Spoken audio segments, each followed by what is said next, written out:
Bismillahirrahmanirrahim. Apakah boleh membicarakan sifat-sifat jelek dan penyakit hati saudara muslim dan saudara seiman dengan istri kita? Apakah yang termasuk penyakit hati dalam diri kita? Jadi begini, ada gibah hukum asalnya haram. Tatkala kita menceritakan kejelekan saudara kita, namanya kita sedang bergibah. Iya atau tidak? Gibah adalah zikruka akhaka bima yakrah, menyebutkan keburukan saudara yang dia tidak suka. Kita ceritakan. Meskipun kita cerita sama istri kita, berarti kita dan istri kita sedang menggibah saudara kita. Tetapi kalau dalam gibah tersebut ada kemaslahatan, contoh kita gibahi tetangga kemarin begini-begini, ya ini namanya kita gibah dalam rangka bagaimana menghadapi tetangga kita yang buruk ini, maka ini tidak mengapa. Paham? Adapun yang sekedar cerita kejelekan orang tanpa ada maslahat, maka enggak boleh. Contoh misalnya, ada adik kita yang nakal misalnya, maka saya pun gibah adik saya ke ibu saya, "Mak, ini gimana adik kita, Mak? Begini. Kita gibahi adik tapi ada tujuannya, maka ini tidak mengapa. Maka seorang tahu diri dia bergibah ini ada tujuannya atau hanya sekedar untuk bumbu dalam pembicaraan. Kalau yang sekedar sebagai bumbu pembicaraan, maka ini jelas dosa besar. Tapi kalau ada tujuan di balik itu dalam rangka mensikapi orang yang buruk ini, maka tidak mengapa, ya. Tidak mengapa kalau ada tujuannya. Allah alam bisawab.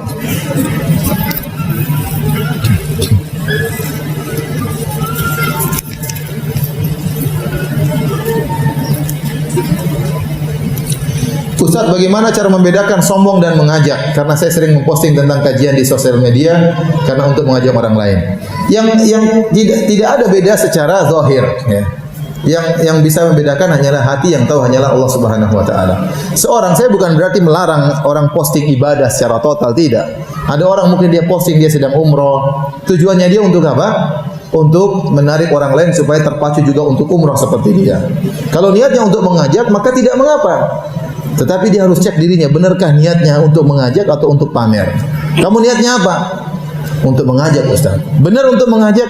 Ya sekalian riya, Ustaz. Nah ini bahaya.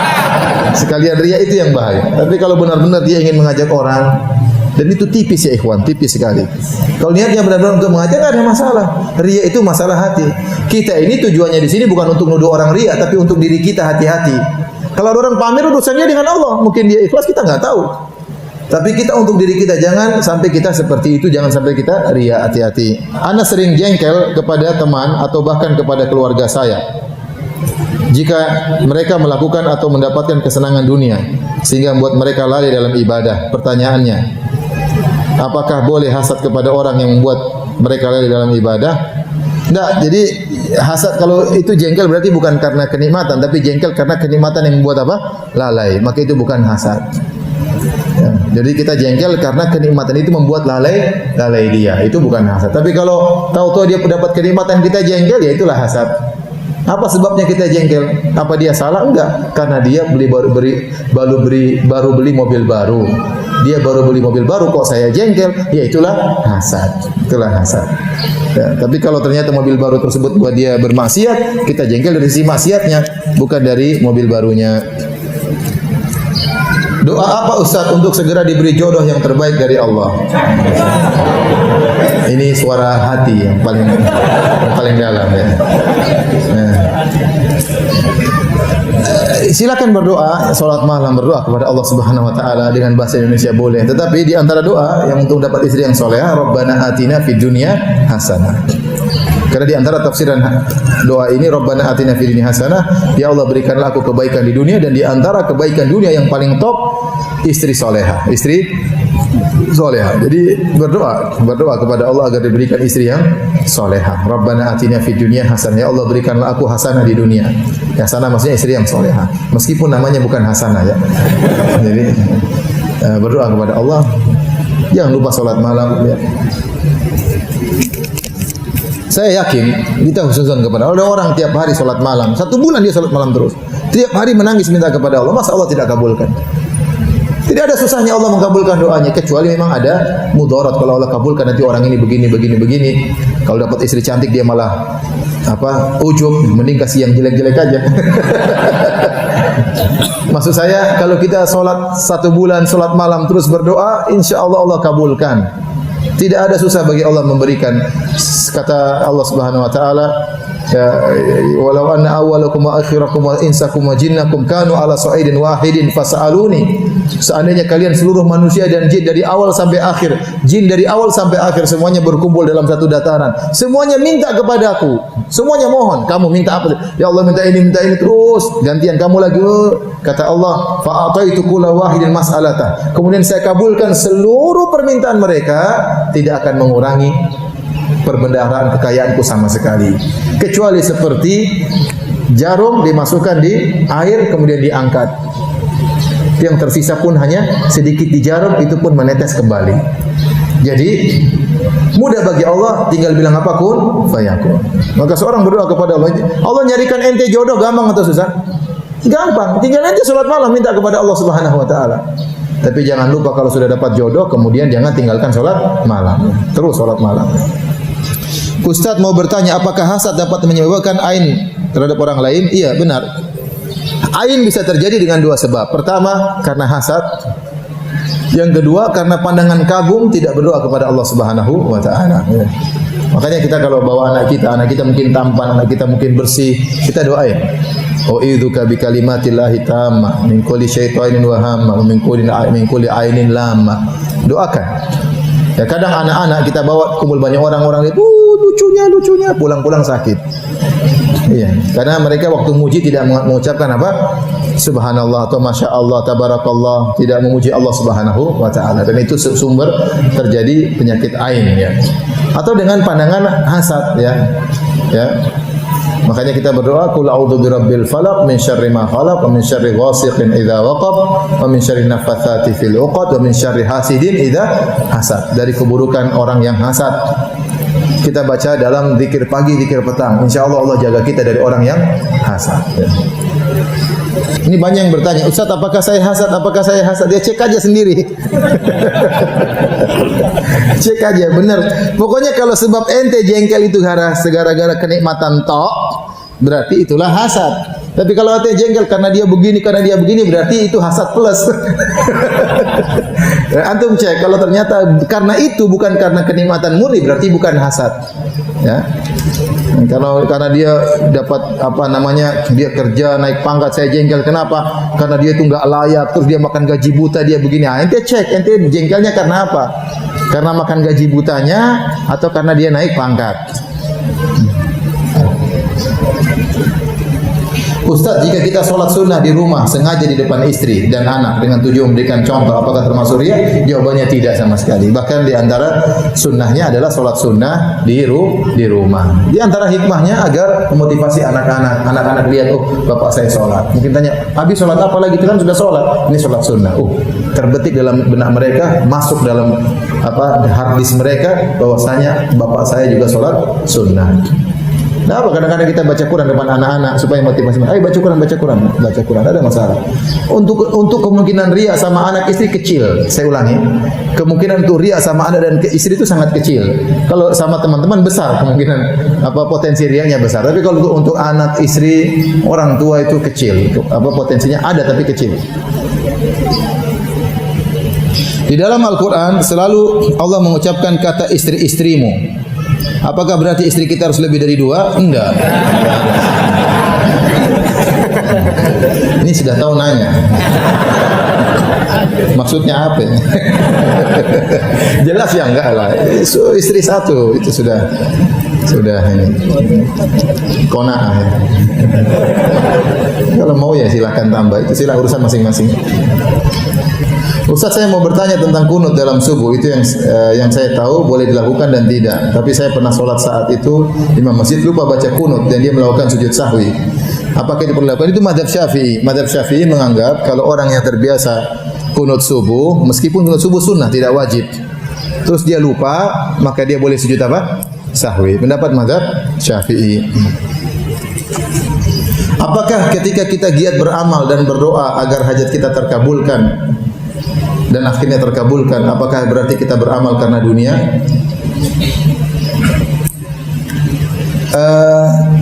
Bukankah Allah menyuruh kita untuk minta kepada Allah? Kita tidak. Fabtagu indallahi rizqa. Kata Allah, mintalah rezeki dari Allah Subhanahu wa taala. Kata Allah, ya, wa qala rabbukum ud'uni astajib lakum. Allah berkata, berdoalah kepadaku. Kita saja tanpa beribadah kita minta kepada Allah boleh. Apalagi kemudian kita mendekatkan diri kepada Allah Subhanahu wa taala dengan beribadah. Ya. Jadi enggak ada masalah ya, kita beribadah supaya hajat kita dikabulkan, enggak ada masalah ya. Tetapi jangan itu dijadikan sebagai tujuan utama. Tujuan kita beribadah utama adalah untuk mencari darul akhirah. Dan kita mencari akhirat. Sekaligus kita minta dunia enggak ada masalah. Kita sholat malam, setelah itu kita berdoa kepada Allah, ya Allah, ya mudahkan saya untuk lulus kuliah. Sungguh berat sekali biaya kuliah ini ya, dan seterusnya. Boleh-boleh saja. Terus kita meminta sama siapa? Justru kita minta kepada Allah, itulah tauhid. Itulah apa? Tauhid. Tapi jangan kita hanya meminta dunia saja. Makanya Allah mengatakan, "Wa minhum man yaqulu rabbana atina fid dunya wa ma lahu fil akhirati min khalaq." Wa minhum man yaqulu rabbana atina fid dunya hasanah wa fil akhirati wa qina adzabannar. Di antara mereka ada yang berdoa kepada Allah, ya Allah berikanlah aku dunia, maka tidak ada bagian bagi mereka di akhirat. Dan di antara mereka ada yang berkata, ya Allah berikanlah kebaikan di dunia dan kebaikan di mana? Di akhirat, dan jauhkan kami dari azab neraka jahanam. Sama seperti orang bersedekah, niatnya harus pahala akhirat. Tapi kalau dalam hatinya agar hartanya berkah ditambah oleh Allah, boleh saja. Tetapi tujuan utama harus apa? Akhirat. Tidak boleh kalau tujuan utamanya semata-mata untuk dunia. Semata-mata untuk dunia. Tok tidak terpikirkan dalam dirinya ada ganjaran akhirat, maka ini yang tidak boleh. Inilah yang disebut dengan kesyirikan. Ya.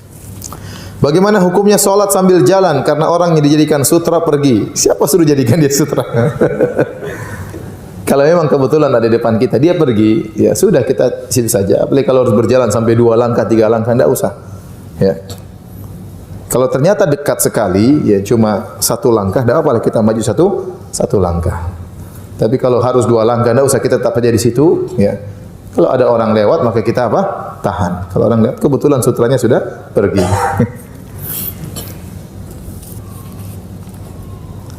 Apakah kuliah di Fakultas Hukum Tauhid?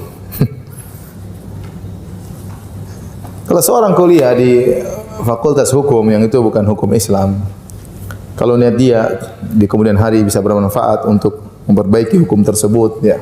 Karena ada orang sederhana, jadi masuk dalam suatu undang-undang, dia tidak bisa merubah secara total. Dia bisa merubah sedikit-sedikit menuju kepada kebaikan. Maka itu juga sudah termasuk bernahi mungkar. Karena bernahi mungkar itu 2 tingkatan. Tingkatan pertama yang terbaik adalah menghilangkan kemungkaran secara total. Adapun yang kedua mengurangi kemungkaran. Ya, terkadang kita tidak bisa merubah satu hukum menjadi murni hukum Islam. Tapi terkadang seorang menjalankan hukum tersebut, dia tahu ini hukum bukan hukum Islam. Tetapi daripada tidak ada hukum sama sekali lebih parah. Contoh saya tanya sama antum, kalau ada orang mencuri, hukum Islam diapain? Dipotong tangan. Kalau antum simpan di polisi di penjara, itu hukum Islam atau bukan? Bukan. Lebih bagus mana? Itu pencuri di penjara atau dibiarkan saja karena enggak ada hukum Islam, ya sudah kamu bebas. Bagus yang mana? Di penjara atau dibiarin aja? Ya di penjara lebih bagus ya. Meskipun kita itu bukan apa? Bukan hukum Islam, tapi itu mending. Dan kita yakin itu salah, yang benar harusnya dipotong tangan sesuai dengan hukum Islam. Tapi daripada kemudian dibiarkan, lebih parah lagi. Ya. Maka kalau dia niatkan belajar hukum dalam rangka menegakkan hukum, ya, dan dia tahu ini yang terbaik daripada yang tidak ada, daripada tidak ada ini yang bisa dilakukan, maka mudah-mudahan tidak mengapa. Maka mudah-mudahan tidak mengapa. Tapi kalau dia belajar dalam rangka untuk menyalah-nyalahkan hukum Islam, ini kekufuran. Menganggap ini hukum yang terbaik, mengatakan hukum Islam tidak bisa diterapkan, mengatakan hukum Islam dihina-hina, maka itu kekufuran. Maka tergantung orang yang belajar di situ. Maksud tujuannya apa? Tujuannya apa? Kalau tujuannya kemudian untuk menjadi pengacara, untuk membela kebatilan, ya semakin dia bisa bela penjahat, semakin duitnya banyak. Wah ini repot. Nerakanya semakin dalam. Ya. Tapi kalau dia ingin jadi pengacara yang jujur, yang membela orang yang benar, ya ini bagus, dia bela kebenaran. Betapa banyak hakim yang adil memberi kemanfaatan bagi masyarakat. Meskipun hukum yang dilakukan bukan hukum Allah Subhanahu wa taala. Tapi daripada hukum yang lebih parah. Sekarang seperti seorang masuk dalam hukum. Kemudian ada orang ingin melegalkan khamar, orang ingin melegalkan LGBT, orang ingin melegalkan. Ya kalau dia punya kedudukan, dia bisa tahan itu. Ya dia bisa tahan. Dia bisa tahan. Ya saya katakan tadi, Mengingkari kemungkaran dua tingkatan. Pertama, kemungkaran tersebut hilang, ini yang sangat diharapkan. Yang kedua, meminimalkan kemungkaran. Itu juga termasuk dari mengingkari kemungkaran. Dalam kaidah usul fikih, irtikabu akhafidz dhararain, menempuh kemudaratan yang lebih ringan. Ustaz, teman saya punya utang, tapi sudah terbayarkan. Uang yang saya pinjamkan waktu itu adalah gaji saya tatkala masih kerja di bank. Dan kini saya telah resign. Pertanyaannya, halalkah uang yang telah kembali tersebut? Ya, halal, tidak ada masalah. Kata Allah setelah ayat tadi, ya, kata Allah dalam surat tadi Al-Baqarah ayat berapa? Alladzina ya'kuluna riba la yaqumuna illa kama yaqumul ladzi yatakhabbathu syaitanu minal mas, dzalika bi annahum qalu innamal bai'u mithlul riba wa ahlallahu al-bai'a wa harrama riba faman ja'ahu mau'izatun min rabbih fantaha falahu ma salafa wa amru ila Allah. Barang siapa yang telah datang peringatan kepadanya tentang bahaya riba, kemudian dia berhenti, falahu ma salaf, bagi dia apa yang telah lalu. Gaji-gajinya semua halal, enggak ada masalah. Wa man ada, tapi barang siapa yang kembali lagi, itu yang terancam. Ya, faulaika ashabun nar, ya. Maka itu yang berbahaya kalau kemudian dia ya kembali lagi kepada riba tersebut. Tadi surat Al-Baqarah berapa? 275.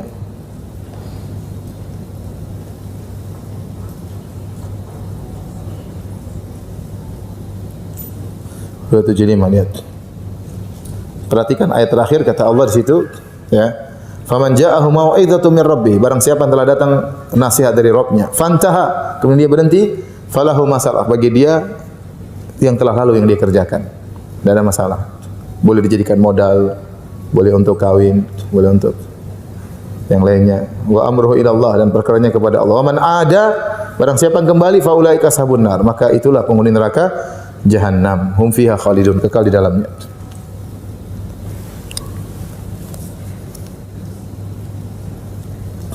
Apakah Ustaz puasa Daud sehingga tidak puasa hari ini? Enggak, saya tidak puasa hari Senin. Saya lagi safar, ya. Saya lagi safar.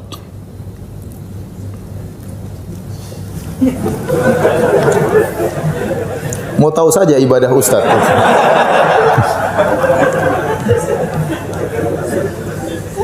Kalau saya pun puasa, siapa tahu puasa qadha, antum enggak tahu. Manakah pengucapan yang benar? Insya Allah atau insya Allah? Yang benar insya Allahu. Insya'a itu artinya jika. Insya itu itu jika. Sya'a artinya berkehendak. Allahu artinya jika Allah berkehendak. Adapun tulisannya bebas saja, yang penting bacanya insya Allah. Saya tulis i titik Allah, orang juga paham. Tulisan itu dibuat untuk bisa dibaca. Orang tulis macam-macam, ada tulis ini salah tulisannya. Yang penting bacanya benar, insya Allah. Paham? Insya Allah, ya. Artinya jika Allah berkehendak. Bagaimana jika kita memajukan surat resign dari bank dan belum keluar putusan dari atasan, lalu kita meninggal? Apakah termasuk karyawan bank? Iya, masih termasuk karyawan bank. Iya. Tapi masalah benar, ini kan belum dipecat, ya. Tetapi urusan dosa ya, endaklah, antum sudah berusaha kan? Sudah berusaha, sudah maju, tapi belum dipecat. Kalau status ya masih karyawan bank, benar.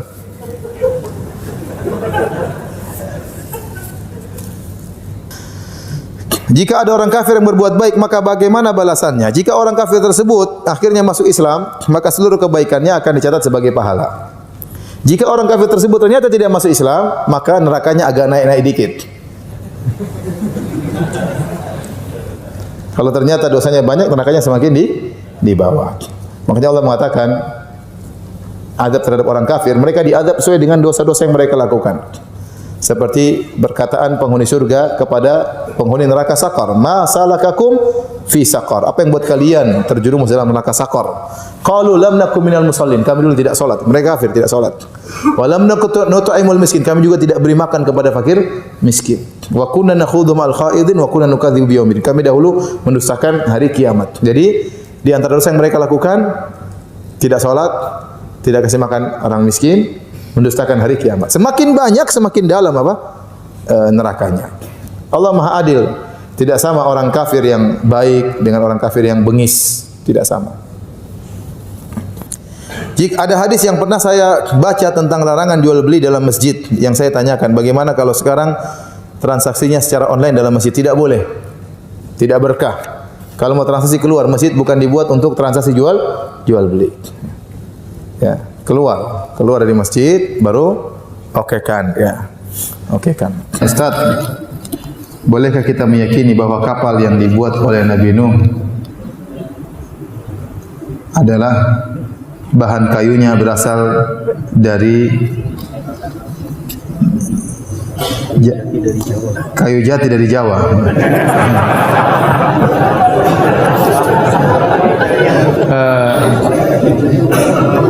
Enggak, kalau namanya keyakinan harus pakai dalil ya. Kalau enggak ada dalil enggak boleh diyakini. Keyakinan itu akidah. Keyakinan itu harus pakai dalil. Tidak boleh kita berakidah sembarangan. Enggak boleh. Anda meyakini ya bahwasanya kapal Nabi Nuh dari kayu jati, dari mana dalilnya? Dari mana dalilnya? Apakah Sam pernah cerita sama Anda? Ham pernah cerita sama Anda? Atau Kanaan pernah cerita sama Anda? Ya, kalau ada dalilnya, apa kalau enggak ada ya? Kalau kita bilang katanya ya katanya di mana-mana ada ya. Ada yang mengatakan kapal Nabi Nuh berasal dari kayu koka ya. Makanya saya pernah ditanya, Ustadz, ini ada bagaimana hukum membeli tasbih yang terbuat dari kayu kapal Nabi Nuh ya. Jadi mereka meyakini penjual tasbih yang bikin iklan ya. Ini kayu koka ini buat tasbih ini yang bikin kapal Nabi Nuh pakai kayu ini ya. Mal penjual pada ya. Jadi kalau ada dalilnya, terus itu kalau Allah tidak cerita dari kayu apa ya sudah nggak usah kita bahas, nggak ada begitu manfaatnya. Nggak ada manfaatnya. Terus kalau dia dari kayu jati terus kenapa emang? Enggak ada hubungannya. Jadi tidak perlu kita meyakini yang tidak ada dalilnya ya. Akhir-akhir ini sebagian orang mengkait-kaitkan nabi-nabi dengan Pulau Jawa. Itu yang saya seperti ada ilmuwan di Indonesia ya, yang mengatakan bahwasanya Nabi Sulaiman itu di Jawa Tengah, di Sleman. Subhanallah. Terus Haikal Sulaiman, Candi Borobudur. Ya, ini enggak benar ini. Dari mana dalilnya seperti itu? Kalau Nabi Sulaiman pernah tinggal di Sleman, harusnya orang-orang Sleman mirip-miripnya wajahnya mirip-mirip apa? Mirip-mirip orang Yahudi. Nabi Sulaiman kan dari Bani Israel itu tidak? Ya, harusnya wajahnya mancung-mancung, bangir-bangir ya. Tapi kayaknya sama-sama aja dengan kita, enggak ada beda jauh. Ini jangan sampai apa? Ini memalukan. Ini ilmuwan yang memalukan seperti ini. Jadi ngapain maksa-maksakan seperti itu? Indonesia sudah hebat, orang Jawa sudah hebat, tidak perlu Nabi Sulaiman di situ sudah apa? Sudah hebat ya, perjuangan orang-orang luar biasa ya. Enggak perlu kita bilang Nabi Nuh bikin dari kayu jati, kemudian apa? Dari Nabi Sulaiman dari Jawa.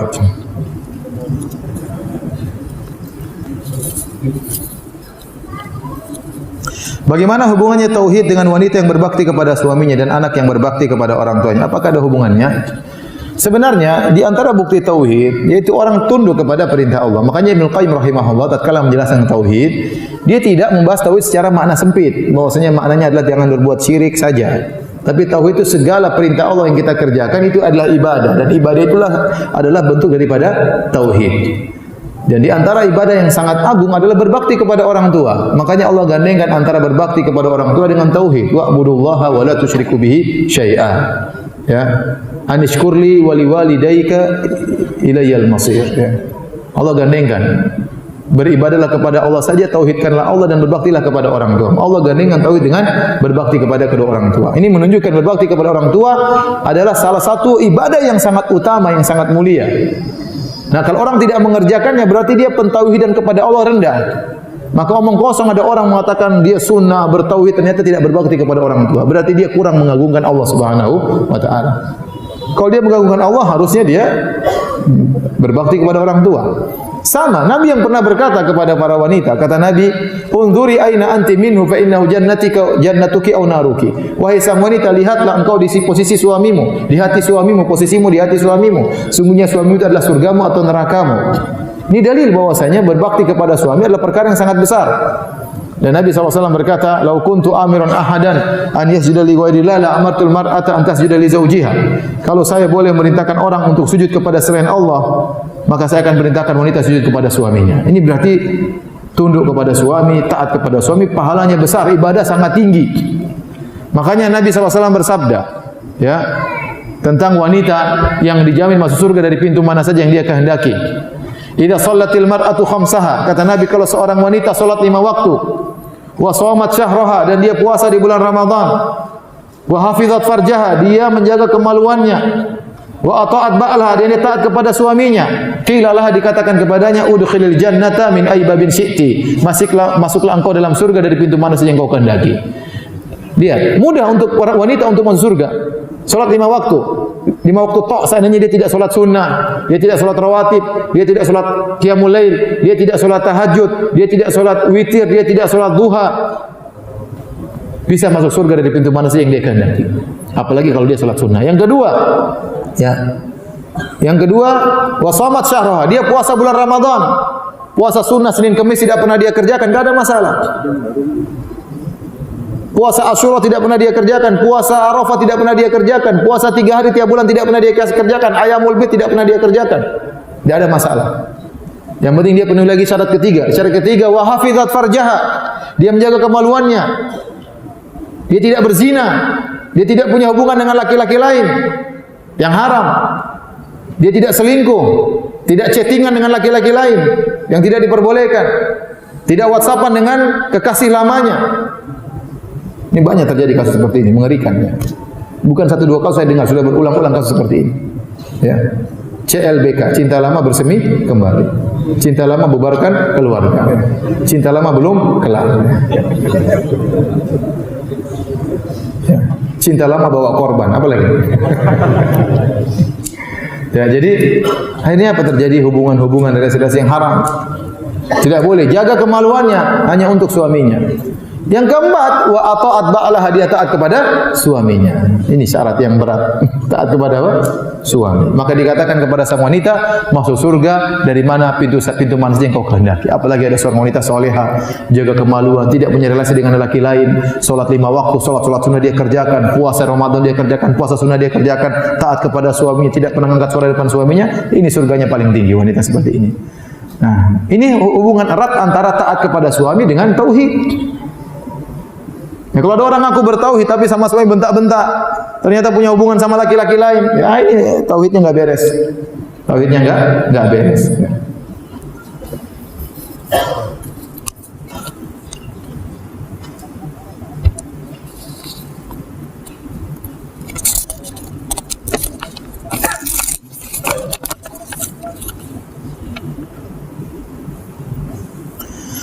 Maaf, pertanyaan saya melenceng dari topik. Pertama, bolehkah seorang istri menolak ajakan suami tanpa memiliki udzur syar'i? Jadi suaminya ngajak berhubungan kemudian ditolak tanpa udzur syar'i, enggak boleh. Ya. Nabi telah bersabda, "Idza da'a ar-rajulu imra'atahu ila firashihi fa'abat fabata ghadban la'anatal malaikatu hatta tusbih." Dalam riwayat yang illa kana alladhi fis sama' sakhitan 'alaiha. Kata Nabi SAW, jika seorang suami mengajak istrinya untuk digauli di tempat tidurnya, lantas sang istri enggan untuk digauli oleh suaminya, maka suaminya pun tidur dalam kondisi marah, maka malaikat akan melaknat sang wanita sampai pagi hari. Di antara perkara yang sangat diwajibkan, di antara bentuk ketaatan yang sangat diwajibkan bagi seorang istri adalah mentaati suami tatkala suami mengajak untuk berhubungan. Kalau dia punya udzur syar'i, tidak ada masalah. Ya. Dia sakit atau dia sangat letih. Ya. Tapi kalau enggak ada udzur syar'i, hanya tidak berhasrat misalnya, ya dia ciptakan hasrat tersebut. Sampaikan suami, tolong rayu saya supaya saya bisa berhasrat. Bagaimana caranya? Ya. Tapi menolak tanpa udzur syar'i enggak boleh. Dilaknat, dosa besar. Dilaknat oleh malaikat. Makanya dalam hal ini Nabi sangat menekankan, kata Nabi SAW, wa in kanat ala tanur, meskipun sang istri sedang bakar roti di tungku, kalau suaminya ngajak harus dia penuhi. Meskipun roti tersebut hangus, enggak ada masalah. Para ulama sebutin, meskipun rotinya hangus, ini penjelasan para ulama, enggak ada masalah. Ya. Wa in kanat ala qatab, meskipun sang istri sedang berada di atas pelana onta mau berangkat, tiba-tiba suaminya ingin, maka turun dari ontanya, digauli dulu sama suaminya. Nanti belakangan. Ibarat kalau misalnya ada seorang wanita mau pergi ke pasar, sudah pesan Gojek atau Grab atau yang lainnya, tahu-tahu suaminya berpikiran, sayang sini dulu, Grabnya suruh pergi, bayar. Yang penting memenuhi syahwat suami. Apalagi zaman now ya, ibu-ibu sekalian rahmatillah subhanahu wa ta'ala. Sekarang syahwat di mana-mana beredar. Kalau dahulu di zaman Nabi dia mengatakan jika seorang lelaki kemudian terfitnah oleh seorang wanita, datangi istrinya. Itu padahal di zaman Nabi orang pada berjilbab, mungkin ada satu dua aja yang tidak pakai jilbab, kemudian kelihatan, tiba-tiba dia tergerak syahwatnya pergi kepada istrinya. Atau mungkin dilihat wanita pakai jilbab, meskipun jilbab dia tergoda wanita lain, pulang ketemu istrinya. Nabi suruh segera pulang ke rumah istrinya untuk melampiaskan syahwatnya. Oleh zaman sekarang, semuanya kelihatan di mana-mana. Di mana-mana. Kita aja mau ngisi pengajian aja, lihat-lihat dulu macam-macam. Ya. Apalagi kalau ngisi pengajian luar negeri. Coba, saya tuh berapa kali pergi ke Amsterdam. Mau Amsterdam, wah rusak dulu baru ngisi pengajian Amsterdam. Naik di atas pesawat sudah ketemu dengan berbagai macam model, ya. Kemudian turun di Amsterdam ketemu orang wanita-wanita Eropa berbagai macam model. Meskipun saya bawa istri ya. Ini mau ngisi pengajian kita maksiat dulu. Beneran. Ngisi di Melbourne, di Sydney sama. Mau ngisi pengajian maksiat dulu. Naik ketemu ini wah sudah repot. Tapi bagaimana lagi? Ya. Makanya harus ada istri yang saya bawa ya, kalau enggak repot. Harus ada istri yang saya bawa, padahal istri saya cuma satu. Jadi, nah dalam kehidupan yang sekarang ini penuh fitnah, maka seorang wanita berusaha kalau suaminya lagi berhasrat segera melayani sang suami. Tidak harus dia berhasrat, dia tahu ini kewajibannya. Dia tahu dia dapat pahala. Kalau dia melayani suaminya, pahalanya besar di sisi Allah Subhanahu wa taala. Kenapa? Karena Nabi menekankan, ini harus dikerjain. Ya. Kalau dia belum berhasrat, dia timbulkan hasrat pada dirinya ya, agar bisa melayani suaminya. Ya. Karena masalah hasrat ini tidak menerima penundaan. Kalau suami lapar masih bisa bertahan, tapi kalau hasrat terus suaminya enggak mau, istrinya enggak mau, ya, repot. Dia mau kemana coba? Apalagi istrinya cuma satu, ya, repot. Makanya kata Allah Subhanahu wa taala, nisaukum harthul lakum fa'tu harthakum anna syi'tum. Kata Allah, istri-istri kalian sawaladang bagi kalian. Datangilah sawaladang kalian kapan saja kalian kehendaki. Ibnu Abbas mengatakan lailan aw naharan, kapan saja, mau siang hari mau pagi hari terserah. Dan syahwat seorang laki terkadang bergejolak tanpa dia sadari. Terkadang jam 1 malam tiba-tiba dia syahwat, terkadang jam 2:30 siang dia bersyahwat, terkadang pas adzan subuh dia syahwat, terkadang pas adzan asar dia syahwat. Kita enggak tahu, tiba-tiba laki tersebut tergerak syahwatnya. Dia tahu-tahu buka HP lihat cewek di situ, kadang-kadang ada iklan, ya. Saya berapa kali mau buka iklan salat. Ini saya punya program salat, padahal saya sudah bayar loh. Bukan gratisan di iPhone. Saya buka iklan cewek gojet-gojet, ini mau lihat waktu salat aja lihat cewek joget-joget dulu. Ya Allah, saya bilang ya sebagaimana ya. Alhamdulillah saya punya istri. Jadi kasihan ini kalau suaminya kemudian tidak dipenuhi hasratnya. Ya kerjasama antara suami. Bukan suami juga hanya ingin memenuhi hasrat, tidak memperhatikan perasaan istri, tidak dirayu terlebih dahulu, tidak ditimbulkan hanya sekedar ingin melampiaskan hajat kemudian pulang. Ini juga enggak benar. Ya, harus saling bantu membantu dalam hal ini ya, antara suami dengan istri. Jadi nasihat saya ya, seorang istri berusaha melayani suaminya. Kecuali ada udzur syar'i, sakit atau apa sangat letih, itu lain cerita ya. Sahkah puasa sunnah seorang istri tanpa minta izin dari suami? Harus minta izin. Itulah di antara sampai perkara masalah ini. Wanita kalau keluar rumah harus minta izin sama suami. Kenapa? Suami tiba-tiba punya hasrat kapan saja dia harus ada di rumah. Makanya istri kalau keluar rumah minta izin sama suami. Merupakan hak suami istri tinggal di rumah, enggak boleh keluar. Itu hak suami. Kalau suami tidak mengizinkan istri keluar, dia enggak boleh keluar. Itu hak suami. Suami yang jadi nafkah, maka istri harus patuh tinggal di rumah. Kalau ingin keluar minta izin sama suami. Ya. Boleh keluar waktu yang lama. Ya. Kemudian di antaranya kalau mau puasa minta izin sama suami. Kenapa? Karena tiba-tiba khawatirnya suaminya berhasrat di siang hari. Kemudian dia lagi berhasrat, kata istrinya saya lagi puasa. Repot. Akhirnya suami jadi enggak enak. Makanya kalau dia mau puasa minta izin, "Mas, besok saya puasa, Mas ya." "Oh iya, puasa silakan." Dia puasa. Ternyata jam 12 siang suaminya minta, ya udah, batalin aja. Membatalkan karena ikut perintah siapa? Allah. Bilang dulu, "Mas, kan saya sudah minta izin semalam." "Ya, istriku, tapi saya enggak kuat." Ya udah. Jadi ini perkara penting, bukan main-main.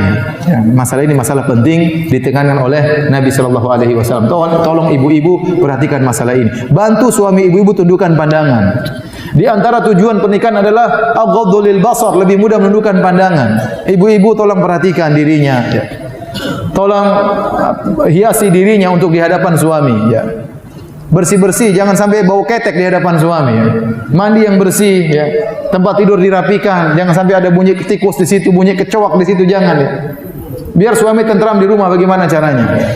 Kalau perlu olahraga, kalau perlu fitness supaya menyenangkan apa? Suami. Karena saingan di luar banyak sekali. Bayangkan suami kerja ke kantor, ketemu perempuan di kantor. Kira-kira perempuan di kantor waktu pergi ngantor pakai baju seadanya? Tidak, dia akan berhias seindah-indahnya. Dia akan menor-menor cantik, harum, kemudian baju seksi pergi ke kantor. Nah, suami kita lihat perempuan seperti di kantor. Pulang ke rumah ketemu istri, bau pipis ya, bau bawang ya, bau ketek, belum sikat gigi, repot. Ustaz, tapi gimana mau ke salon? Enggak perlu salon mahal-mahal, salon murahan juga enggak apa-apa. Ya, yang penting bersih-bersih, tidak perlu biaya banyak. Yang penting bisa bersih-bersih, ya, menjaga keharuman tubuh. Kalau suami datang pakai parfum banyak-banyak supaya suami senang, enggak ada masalah. Bagaimana pendapat Ustaz tentang film yang dibuat oleh orang barat, yaitu film Nabi Nuh? Saya enggak tahu, saya enggak pernah nonton. Saya enggak tahu. Allah alam. Tapi ya, apa sumber mereka? Tentu ceritanya itu tidak bisa kita benarkan. Ya, sumber mereka pasti bukan Al-Quran dan Sunnah. Ya, ceritanya, ini pasti cerita dari sumber mereka. Ini ditambah-tambahin supaya terkesan lebih lebih dramatis dan lain-lainnya. Tidak usah dipercaya.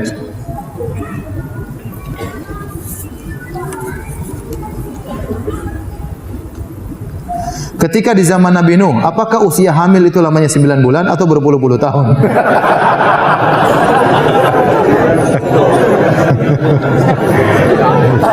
Allah alam, saya nggak tahu. Terus kalau ente tahu buat apa juga?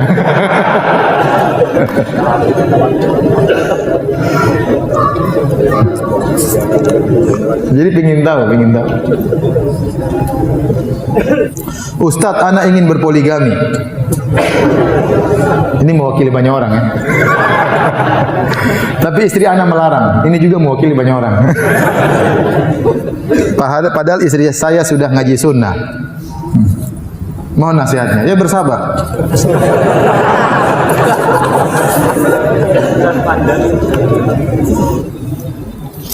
Bagaimana nasib kaum yang tidak diutus kepada mereka Nabi? Kaum yang tidak diutus kepada mereka Nabi atau tidak sampai dakwah kepada mereka sama sekali, Allah berfirman, "Wa ma kunna mu'adzibina hatta nab'atsa rasula." Kami tidak akan mengadab satu kaum sampai kami mengutus seorang rasul kepada mereka, atau yang mewakili rasul seperti para dai, atau tulisan-tulisan buku-buku yang membawa dakwah para rasul. Kalau ternyata ada satu kaum yang sama sekali tidak ada dakwah sampai kepada mereka, tidak ada ustaz sampai kepada mereka, tidak ada berita Islam sampai kepada mereka, maka urusan mereka diserahkan kepada Allah. Maka nanti di akhirat Allah akan bangkitkan mereka dan Allah akan uji mereka dengan cara Allah Subhanahu wa taala. Sebagaimana datang dalam hadis, ada seorang yang buta dan tuli dan bisu, ya bagaimana dia mau didakwahi? Dia enggak bisa ngomong, dia enggak bisa dengar. Terus ente dakwahi gimana? Bagaimana anda menjelaskan sama dia? Dia enggak ngerti mau dijelaskan. Ya. Orang ini dapat uzur, nanti dia hari kiamat dia akan diuji dengan ujian dari Allah Subhanahu wa taala. Ustaz, dalam dakwahnya Nabi Nuh banyak halangannya. Demikian juga dakwah sunnah di sini. Ada dakwah sunnah yang kerjaannya menjelekkan ustaz sunnah yang lain karena tidak sepaham dengan mahaman mereka. Hobinya mentahdir, enggak kasih salam, kalau ketemu wajahnya mencu. Apa itu mencu? Mencu itu apa? Hah? Gini. Mencucu dan enggak kasih salam. Ya. Ya sabar, terus ente sabar. Ente belajar dakwah kisah Nabi Nuh supaya apa? Bersabar. Apalagi saudara-saudara kita yang sudah paham sunnah gituin kita, ya udahlah, doain aja semoga dia dapat apa? Hidayah. Enggak usah ente mencu juga sama dia, enggak usah. Ya udah kasih salam ya sudah, enggak apa-apa. Enggak apa-apa. Ya sudah sabar ya. Enggak usah ikut-ikutan ya. Waktu kita cuma sebentar, hidup kita cuma sebentar ya. Kita mikirin orang seperti itu hanya kebahagiaan kita bisa terganggu ya. Masih banyak urusan kita yang bermanfaat, ngurusi anak, ngurusi istri. Kalau tidak mau didakwahi masih banyak orang yang mau didakwahi ya. Kan jangan terlalu pedulikan, jangan terlalu digubris ya. Dakwah jalan terus. Bagaimana cara salat Nabi Isa alaihissalam? Saya tidak tahu ya. Tapi para anbiya mereka salat, para nabi mereka salat. Ya, mereka salat ya. Tapi bagaimana cara mereka salat sehari berapa kali? Saya tidak tahu ya. Tidak dijelaskan dalam hadis-hadis yang sahih. Tapi kita yakin para nabi mereka salat dan mereka tunduk kepada Allah Subhanahu wa taala. Adapun bagaimana cara salat mereka, berapa kali dalam sehari, kita enggak tahu. Bahkan Nabi Ibrahim disebutkan waktu Sarah diambil oleh raja Mesir, dia pun salat. Dia pun apa? Salat.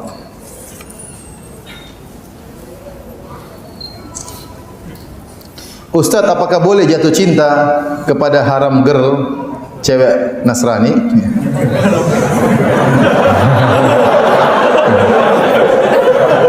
Ente cari saja halal girl. Haram girl tinggalkan, syubhat girl tinggalkan. Jadi para hadirin ya. Ya akhi, masih banyak cewek-cewek muslimah yang menanti antum. Yang bertakwa kepada Allah, yang pakai kerudung, yang pakai jilbab, di antara mereka ada yang bercadar menanti sentuhan antum. Antum malah cari haram girl. Ya. Kalau sudah tidak ada baru ente cari, enggak apa-apa. Ajak saya kalau sudah tidak ada. Masih banyak bergelimbangan, masih banyak bunga-bunga bertebaran, masih banyak. Kumbang-kumbangnya kemana? Kambing-kambingnya kemana?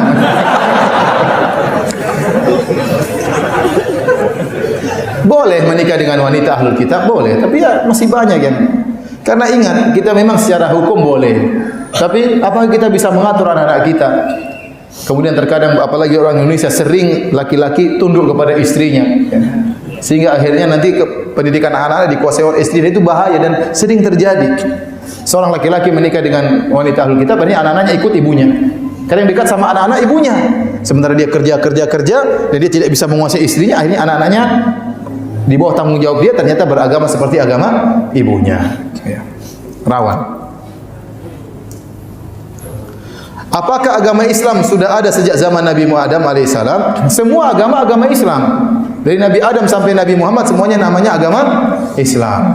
Adapun istilah Yahudi, Nasrani itu istilah berkaitan dengan suku mereka atau dengan istilah yang berkaitan dengan ciri dakwah para nabi tersebut ya. Tetapi sebenarnya semua agama juga agama Islam ya. Bukan agama Islam seperti Nabi Muhammad, tidak, tapi agama yang menyuruh kepada tauhid. Makanya dalam hadis kata Rasulullah SAW, nahnu al-anbiya abna'u allat. Ya. Abuna wahid wa ummahatuna syatta, atau dinuna wahid wa ummahatuna syatta. Maknanya kami para nabi itu seperti saudara-saudara satu bapak. Ibu kami berbeda tapi bapak kami satu. Yaitu kami para rasul, agamanya semuanya agama tauhid, tapi syariatnya berbeda-beda. Nah, agama tauhid itu adalah Islam. Agama tauhid itu apa? Islam. Jadi masalah Yahudi Nasrani itu berkaitan dengan syariat. Berkaitan dengan syariat yang berbeda-beda, tapi sebenarnya semuanya menyuruh kepada Islam dengan makna secara umum ya. Kalau makna Islam secara khusus ya kita ini Islam yang beriman kepada syariat Nabi Muhammad. Jadi Islam itu bisa maknanya dua, makna umum, makna khusus. Kalau makna umum yaitu semua agama tauhid namanya agama Islam. Makna khusus yaitu agama tauhid plus syariat Nabi Muhammad.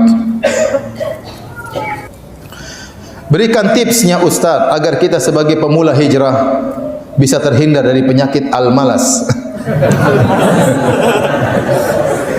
Terutama dalam mempelajari bahasa Arab yang susahnya minta ampun.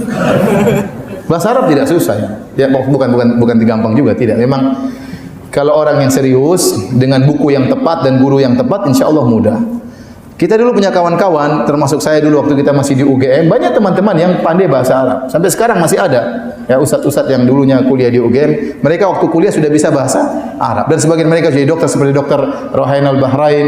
Itu dulu anak UGM bisa bahasa Arab. Dan banyak mereka bisa baca kitab gundul.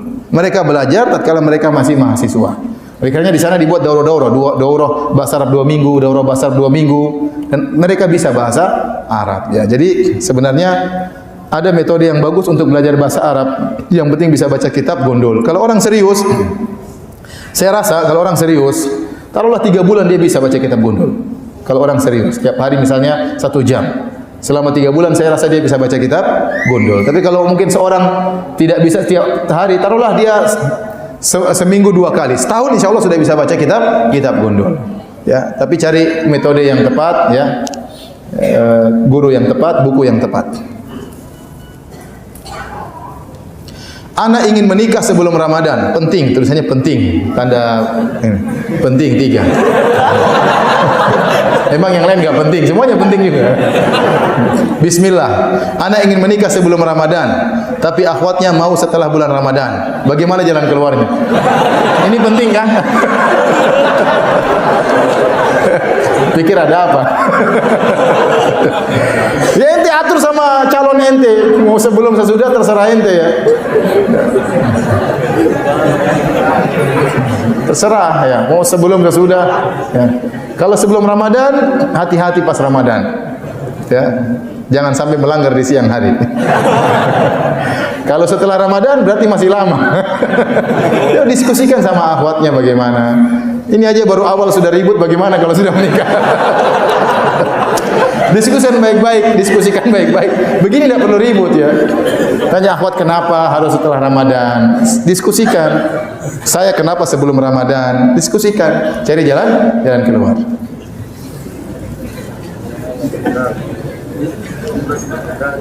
Hukum poligami tanpa sepengetahuan istri pertama. Apa maksudnya tanya begini? Dia sudah tahu jawabannya, cuma dia tanya-tanya saja. Apakah bagaimana dulu lulus di Universitas Madinah dan sampai jadi pengajar di Masjid Nabawi? Ada amalan khususnya? Saya tidak ingat ada amalan khusus ya. Saya rasa itu rezeki dari Allah Subhanahu wa taala. Ustaz-ustaz yang lebih pintar dari saya banyak ya. Ustaz-ustaz yang lebih hebat juga dari saya banyak ya. Tapi kebetulan waktu dibuka pengajaran tersebut mereka sudah lulus. Pas saya lagi di situ belum lulus ya. Ya alhamdulillah itu namanya rezeki dari Allah. Tapi sebenarnya itu beban bagi saya, tanggung jawab yang besar. Ya. Saya setengah-setengah berat juga jalaninya ya. Mudah-mudahan diberi kekuatan dari Allah Subhanahu wa taala.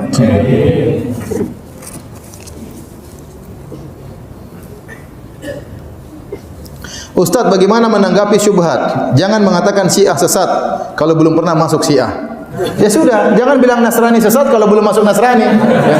Jangan bilang ateis sesat sebelum kamu ateis. Paham? Ya. Jangan bilang LGBT sesat sebelum kamu jadi LGBT.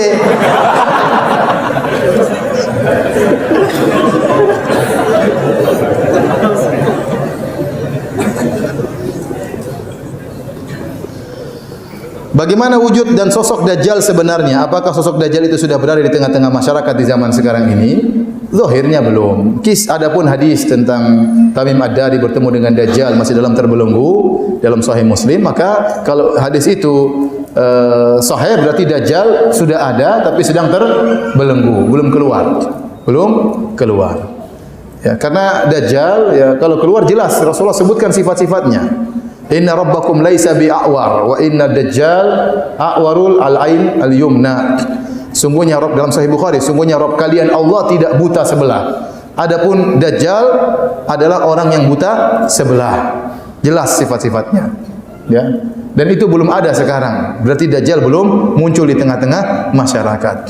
Kalau Dajjal belum muncul di tengah-tengah masyarakat, jangan antum mendajjal-dajjalkan orang ya. Ya. Ada yang misalnya mengatakan, "Oh, presiden negara itu Dajjal dia." Ya, itu Dajjal itu Dajjal belum cocok jadi Dajjal. Dajjal lebih hebat daripada itu, Pak. Itu matanya masih waras kita bilang Dajjal ya. Enggak boleh. Ada orang di Yahudi lahir matanya cuma satu, itu Dajjal. Oh, kasihan orang cacat dibilang Dajjal. Akhi kasih bantuan, jangan dituduh Dajjal orang tersebut. Dajjal itu matanya bukan satu di tengah, tidak, dia matanya dua, cuma satunya buta, satunya agak terganggu. Kata para ulama ini rahmat dari Allah untuk menyatakan karena dia mengaku sebagai Tuhan. Kalau Tuhan kenapa wajahnya enggak beres? Paham? Kalau Tuhan kenapa dia tidak bisa memperbaiki cacat yang ada pada dirinya? Apapun dia katakan dia bukan Tuhan. Makanya Nabi jelaskan bahwasanya Dajjal itu kalian tidak buta sebelah, adapun Dajjal yang ngaku Tuhan itu matanya buta sebelah. Bagaimana terkait konsep Trinitas yang mengatakan Nabi Isa anak Tuhan dan masih meyakini adanya Allah? Jadi kalau antum tanya konsep Trinitas kepada saya pun tidak bisa menjelaskan. Jangankan saya, orang-orang Nasara tidak bisa menjelaskan. Antum tanya 10 kepala orang Nasara tentang konsep Trinitas akan ada 10 pendapat. Mereka juga bingung.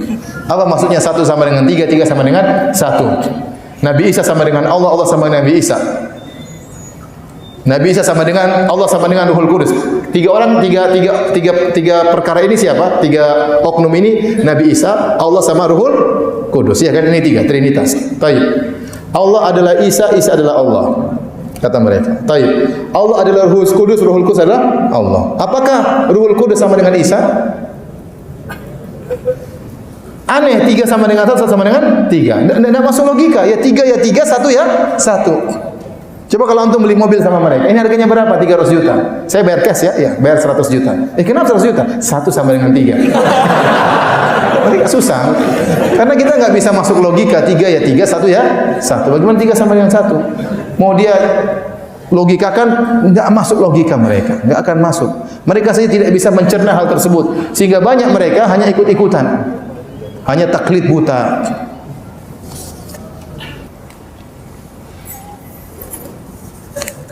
Kenapa menunggu akhir zaman untuk menunjukkan kebenaran kontroversi tersebut? Sekarang sudah Allah tunjukkan juga. Cuma orang baru terbuka matanya semuanya kalau Nabi Isa turun benar-benaran, paham? Sekarang kita sudah menunjukkan itu enggak benar. Yang benar orang Islam versi umat Islam. Ya. Kenapa Nabi Isa enggak turun sekarang? Itu urusan Allah Subhanahu wa taala. Kenapa Dajjal enggak keluar sekarang? Kenapa antum enggak mati sekarang? Kenapa enggak kiamat sekarang? Itu urusan Allah Subhanahu wa taala. Apakah foto wajah Yesus sama dengan Nabi Isa? Siapa yang pernah foto Yesus? Tidak ada. Nabi Isa itulah Yesus versi orang Nasrani. Kita Nabi Isa. Adapun lukisan-lukisan itu berbeda-beda. Ya. Mungkin kalau antum melihat Yesus di Afrika agak hitam-hitam sedikit, Yesus di Eropa agak pirang-pirang sedikit, Yesus di Indonesia, mungkin Yesus di Cina lain lagi. Tergantung siapa yang melukis. Ya. Tidak ada patokannya.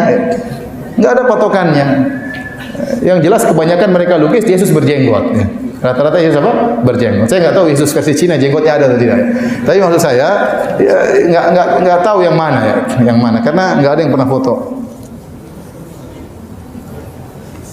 Bagaimana cara menasihati berdakwah kepada teman yang beragama Nasrani tanpa menyinggung perasaan? Ya, itu yang susah ya. Ya, antum dialog. Jadi kalau antum, saya bilang antum dialog sama orang Nasara, jangan berdialog masalah babi, jangan berdialog masalah apa namanya, langsung masalah Tuhan. Karena itu intinya, percuma ente debat sama dia, ente menang babi ternyata haram, khamar ternyata haram, nggak ada faedahnya. Ente bicara langsung masalah apa? Masalah Tuhan. Ini kita dialog sama ente bicara Tuhan ya. Benarkah Nabi itu Tuhan? Sudah dialog, buka Injil. Ente sebenarnya mudah, ente baca literatur, banyak tulisan di internet. Yesus bukan Tuhan. Baca, tinggal datangkan Yesusnya. Tuhan kenapa dia takut? Tuhan kenapa dia lapar? Tuhan kenapa ketiduran? Bahaya kalau Tuhan ketiduran. Banyak dalam Injil-Injil ya. Sudah ente dialog. Tuhan dicoba oleh setan, setan bawa lari Tuhan diuji. Ini setan kurang ajar mau coba Tuhan. Dalam Injil banyak. Antum sampaikan secara logika dan doa supaya dia dapat hidayah.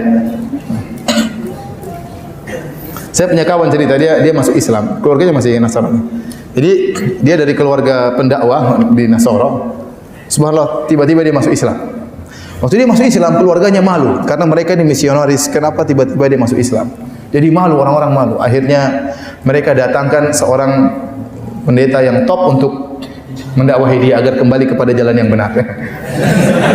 Dia cerita langsung sama saya. Datanglah pendeta tersebut ketemu dengan kawan saya tersebut. Kawan saya langsung bilang begini aja Pak Pendeta, kau tidak usah bicara sama saya. Kita saling mendoakan saja sampai dapat hidayah. Kalau kamu benar biar saya kembali kepada Kristen. Kalau kamu benar, kalau saya yang benar kamu kembali kepada Islam. Kita saling mendoakan Pak Pendeta. Kamu tidak usah bicara sama saya. Benar. 2 minggu berikutnya kakaknya datang. Fulan. Ada apa? Aduh, itu pendeta sekarang masuk Islam.